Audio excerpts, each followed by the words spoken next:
ఈ నెల 14న జనసేన పార్టీ ఆవిర్భావ సభ నిర్వహించేందుకు ఏర్పాట్లు చకచకా జరుగుతున్నాయి.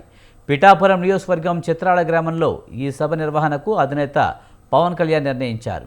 జనసేన పార్టీ కూటమి ప్రభుత్వంలో భాగస్వామ్యం కావడం, తొలిసారి పార్టీ నేతలు అధిక సంఖ్యలో శాసనసభ మండలిలోకి ప్రవేశించడంతో విజయోత్సవ సభల ఆవిర్భావ సభ నిర్వహించాలని భావిస్తున్నారు. 14వ తేదీన జరిగే ఈ సభలో సాంస్కృతిక కార్యక్రమాలు నిర్వహించనున్నారు. సభకు వచ్చే వారికి ఎలాంటి అసౌకర్యం కలగకుండా సభ అనంతరం తిరుగు ప్రయాణంలో 4 ముఖ్య రహదారులు ఆహార పదార్థాలు సరఫరా చేయనున్నారు. మరో 2 రోజుల్లో ప్రారంభమయ్యే జనసేన ఆవిర్భావ సభ ప్రాంగణం నుంచి కాకినాడ ప్రతినిధి నవీన్ రాజ్ మరింత సమాచారం అందిస్తారు.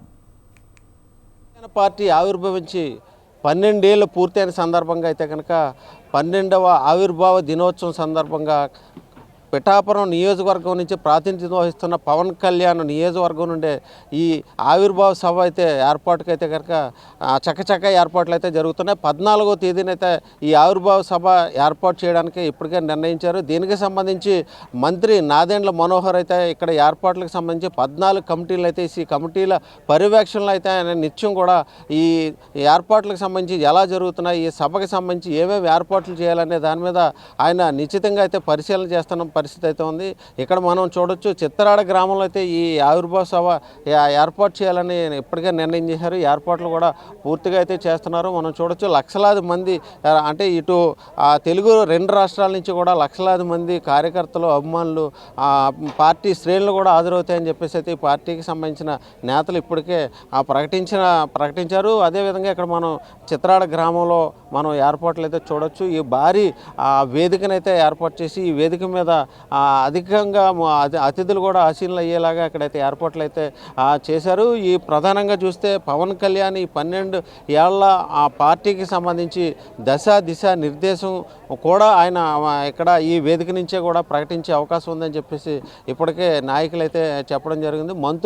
ఇద్దరు మంత్రులు అటు కందుల దుర్గేష్ కావచ్చు, ఇటు నాదెండ్ల మనోహర్ కావచ్చు, ఇద్దరు కూడా ఈ ఏర్పాట్లకు సంబంధించి ఇక్కడ ఆ బాధ్యతలు తీసుకుని ఇక్కడ ఈ సభా ప్రాంగణంలో అధికంగా లక్షలాది మంది తరలి వస్తున్న నేపథ్యంలో ఎటువంటి అవాంఛనీయ సంఘటనలు జరగకుండా అనేక కమిటీలను అయితే ఏర్పాటు చేసి ఈ కమిటీల ఆధ్వర్యంలో అన్ని ఏర్పాట్లు అయితే చేస్తున్న పరిస్థితి ఇక్కడ మనం చూడొచ్చు.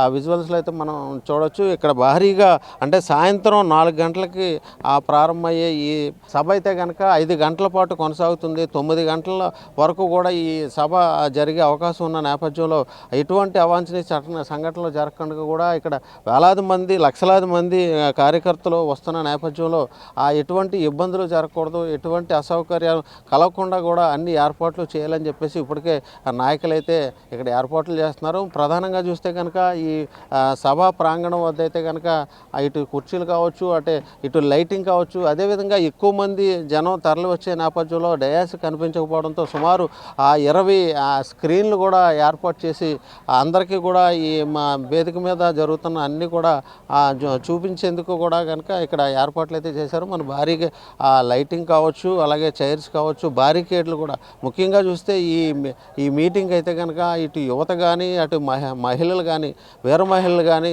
అందరూ కూడా ఈ మీటింగ్కి హాజరయ్యేలాగా ఏర్పాట్లు అయితే చేశారు. అదేవిధంగా చూస్తే ఈ వేదిక మీద పవన్ కళ్యాణ్ కూర్చున్న ఈ వేదిక మీదకైతే కనుక యువకుల్ని, అలాగే మహిళల్ని, అలాగే చేనేత, మత్స్యకారులు ఇలా రంగాల వారీగా అందరిని కూడా ఇక్కడికి పిలిచి వారందరితో కూడా మాట్లాడి పార్టీకి సంబంధించి దిశ నిర్దేశం కూడా చేసేలాగా ఈ ఆవిర్భావ సభని నిర్వహించే పరిస్థితి ఉంది.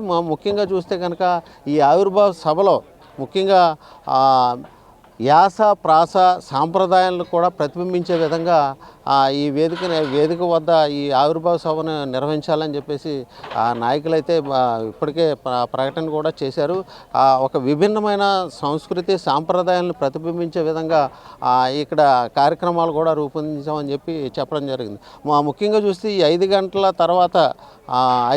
తర్వాత సభ అయిపోయిన తర్వాత ఇక్కడి నుంచి వెళ్తున్న అందరూ కూడా ఏ విధమైన అసౌకర్యం కలగకుండా అందరికీ కూడా భోజన ఏర్పాట్లు అంటే ముఖ్యంగా చూస్తే అక్కడ మజ్జిగ కావచ్చు, అలాగే వాటర్ ప్యాకెట్లు కావచ్చు, అలాగే ఏ విధమైన ఇబ్బంది కలగకుండా ఓఆర్ఎస్ ప్యాకెట్లు కావచ్చు, చివరికి పుచ్చకాయలు కూడా అక్కడ పంపిణీ చేసేలాగా పుచ్చకాయ మొక్కలు కూడా పెట్టేలాగా ఏర్పాట్లు అయితే చేశారు. అంటే ప్రధానంగా చూస్తే ఇటు కత్తిపూడి నుంచి ఇటు కాకినాడ వెళ్ళే ప్రాంతం నుంచే ఎక్కువ మంది తరలి వచ్చే అవకాశం ఉన్న నేపథ్యంలో 4 ప్రాంతాల్లో కూడా ఈ కౌంటర్లను కూడా ఏర్పాటు చేసి అందరికీ కూడా ఏ విధమైన ఇబ్బంది కలగకుండా ఈ సరఫరా చేయడానికి కూడా సిద్ధంగా చేశారు. అదేవిధంగా చూస్తే పుచ్చకాయలు కోయడానికి తోపుడు బండ్లకు సంబంధించిన చెరువు వ్యాపారస్తుల్ని వాళ్ళందరినీ కూడా ఇక్కడ తీసుకొచ్చి వాళ్ళకు కూడా ఒక ఉపాధి కల్పించే విధంగా మేము ఏర్పాటు చేయడం జరిగిందని చెప్తున్నారు. అయితే ప్రధానంగా చూస్తే ఈ ఆవిర్భావ సభలో ముఖ్యంగా అంటే సభ అయిపోయిన తర్వాత కూడా